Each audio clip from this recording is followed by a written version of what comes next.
Good afternoon. Good afternoon. How are you? I'm good. You? Okay. I'm also fine. Can you tell me something about yourself, your name? Yes, my name is Mihika Savani and I've just passed my 10th class boards. Okay. So how was your result? My result was great. I got 96.8%. All right.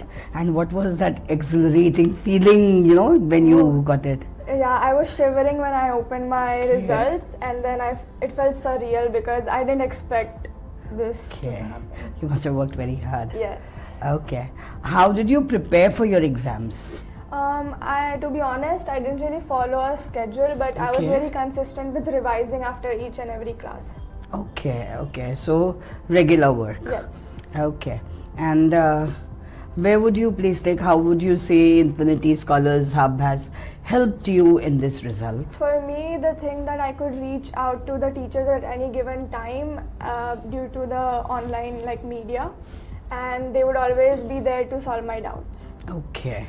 So that always presence of the Yes. faculties. All right. Anything specific that you can think of, that is really about Infinity Scholars Hub that you can think of that has really helped you in your results? The environment and also the weekly mock test series, Okay. because it made me revise every week. All right. So you have got through with flying colors, you've aced it, and for the next batch also it should be the same. So what is the message you would like to give them? I would tell them to be consistent and not take so much pressure about 10th boards because it's just another exam. Okay. All right. Thank you so much, Thank you. Mihika. Nice talking to you. Yes, me too.